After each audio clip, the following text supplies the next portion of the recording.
आर्यन, मुझे यहाँ का माहौल ठीक नहीं लग रहा। देखो, सड़कों पर एक कुत्ता तक नहीं है, और ये धुंध, ये इतनी घनी कैसे हो गई? डर को अपने ऊपर हावी मत होने दो समीरा, बस रिकॉर्डिंग चालू रखो। तभी अंधेरे से एक साया उभरा। वो चौकीदार काका थे। बेटा, वापस चले जाओ। ये शहर इंसानों का नहीं, सायों का है। रात की आहटों को जो सुन लेता है, वो फिर कभी अपनी आवाज नहीं सुन पाता। आर्यन और समीरा ने चौकीदार की चेतावनी को अनसुना कर दिया और उस पुरानी इमारत के अंदर कदम रखा। जैसे ही वो अंदर दाखिल हुए, आर्यन, दरवाजा बंद हो गया, ये बाहर से लॉक हो गया है। शांत रहो, शायद हवा का झोंका होगा। चलो ऊपर की मंजिल पर चलते हैं। अचानक तीसरे माले पर उन्हें किसी की पायल की आवाज सुनाई दी। आर्यन, तुमने सुना? कोई चल रहा है। कौन है वहां? बाहर आओ। सन्नाटे को चीरती हुई एक डरावनी हंसी गूंजी। वो हंसी किसी इंसान की नहीं लग रही थी। ऐसा लग रहा था जैसे कोई गला फाड़कर रो भी रहा है और हंस भी रहा है। वो एक बड़े हॉल में पहुंचे। अचानक कमरे का तापमान गिर गया। आर्यन ने देखा कि समीरा के पीछे एक लंबा काला साया खड़ा है। समीरा, हिलना मत, पीछे मत मुड़ना। पीछे कोई नहीं था। उस साये ने अपना हाथ समीरा के गले की ओर बढ़ाया। बचाओ आर्यन, ये मुझे खींच रहा है।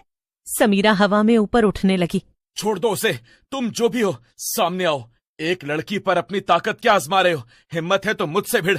आ मेरे पास आ, फिर देख मैं तेरा क्या हल करता हूं। अचानक दीवारों से खून रिसने लगा और उस पर लिखा उभर आया, तुमने हमारी शांति भंग की है। तभी चौकीदार काका वहां प्रकट हुए। डरो नहीं बच्चे, मैं सबक सिखाता हूं इसे। उन्होंने कुछ मंत्र बुदबुदाए। मैंने कहा था ना, ये शहर 50 साल पहले एक नरसंहार का गवाह बना था। इन इमारतों की नींव में बेगुनाहों का खून है। वो आज भी इंसाफ की तलाश में भटक रहे हैं। आप एक भले इंसान लगते हैं। हम यहां फंस गए हैं। हमें यहां से बाहर निकलने का रास्ता बताइए। हमारी मदद कीजिए प्लीज। रास्ता? रास्ता केवल एक है। तुम्हें उस मुख्य आत्मा को शांत करना होगा जो इस पूरी इमारत को नियंत्रित कर रही है। और वो कैसे होगा? बताइए, हम ये काम जरूर करेंगे। आप बस तरीका बताइए, कैसे होगा नियंत्रण? क्या करना होगा उसके लिए हमें? वो सबसे ऊपर वाले कमरे में है। ऊपर? पर हम कैसे जा सकते हैं ऊपर? और आर्यन, हम इन काका की बातों पर विश्वास कैसे कर सकते हैं? क्या पता ये इनकी कोई चाल हो हमें फंसाने के लिए। नहीं, तुम्हें जाना है तो जाओ, मैं नहीं जाती। तो मैं तुम्हें यहां खतरे में छोड़ के कैसे जा सकता हूं? पागलों जैसी बातें मत करो, चलो मेरे साथ। फंसे तो हम वैसे भी हैं। क्या पता ये काका सच में हमें बचाने का रास्ता बता रहे हो। और देखो ना, इनके मंत्र बोलने से वो साया पीछे हटा। इन्होंने ही हमें बचाया है उससे। तो क्या पता ये सच में हमारी भलाई चाहते हो। आर्यन और समीरा हिम्मत जुटाकर सबसे ऊपर वाले कमरे में पहुंचे। क्या तुम मेरे साथ खेलोगे? ये कौन है? ये इतनी डरावनी क्यों लग रही है? लगता है ये वही आत्मा है जिसका जिक्र चौकीदार काका ने नीचे किया था। आओ, तुम भी आओ, खेलो मेरे साथ।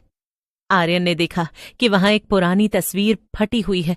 उसने गौर किया कि तस्वीर के पीछे एक लॉकेट छिपा है। समीरा, वो लॉकेट, शायद इसी में इसकी जान बसी है।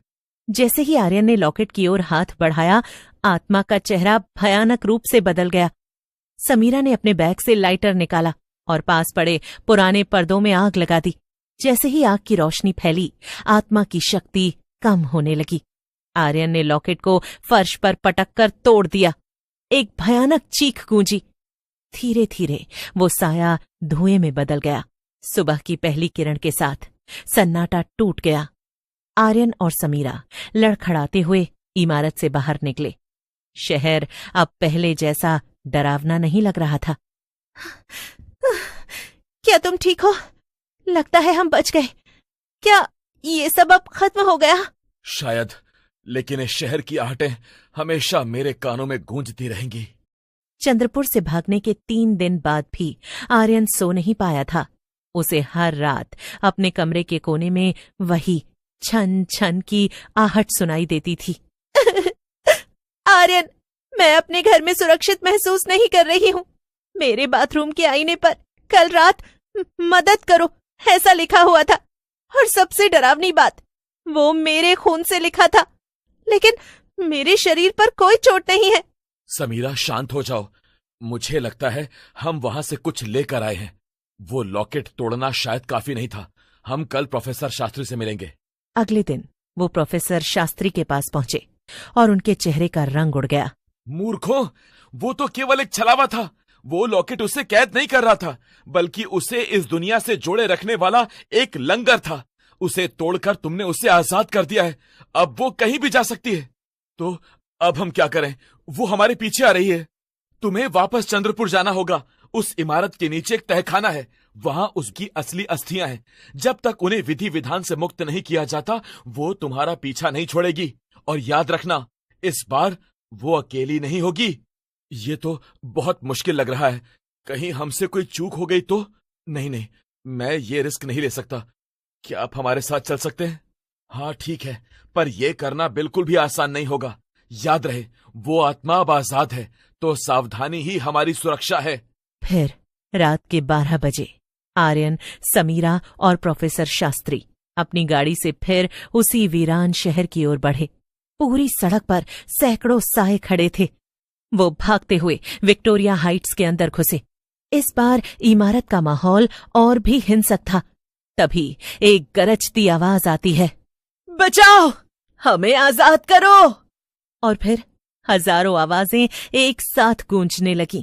वो तहखाने के दरवाजे पर पहुंचे, जिसे भारी जंजीरों से बांधा गया था। प्रोफेसर ने पवित्र जल छिड़का और जंजीरें पिघलने लगीं। अंदर का दृश्य रोंगटे खड़े कर देने वाला था। दीवार पर कंकाल टंगे थे। बीचों बीच एक वेदी थी, जहां उसकी अस्थियां रखी थीं। जैसे ही वो पास पहुंचे, रूह प्रकट हुई। तुम वापस आए, बहुत अच्छा किया। मुझे नए शरीरों की तलाश थी। समीरा चिल्लाई और उसने पवित्र नमक का घेरा बनाने की कोशिश की, लेकिन आत्मा ने उसे झटक दिया। प्रोफेसर, अस्थियों को कैसे जलाऊं? आर्यन, सिर्फ आग काफी नहीं है। तुम्हें अपने खून की एक बूंद उन अस्थियों पर गिरानी होगी और अपनी आत्मा की पवित्रता से उसे मुक्त करने की प्रार्थना करनी होगी। मैं तुम्हें इस नर्क से आजाद करता हूं।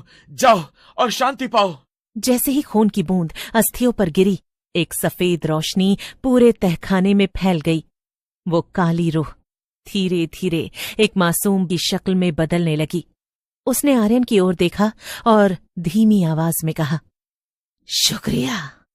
धमाके के साथ पूरी इमारत हिलने लगी। आर्यन, समीरा और प्रोफेसर किसी तरह बाहर निकले। जैसे ही वो बाहर आए, वो पूरी विशाल इमारत ताश के पत्तों की तरह ढह गई। सुबह का सूरज निकला। चंद्रपुर की वो भारी धुंध छट चुकी थी। परिंदों की चहचहाहट सुनाई दे रही थी, वही आवाजें जो इस शहर ने दशकों से नहीं सुनी थी। क्या अब सच में सब खत्म हो गया? हाँ, आज पहली बार इस शहर में खौफ की आहट नहीं, बल्कि शांति का सन्नाटा है।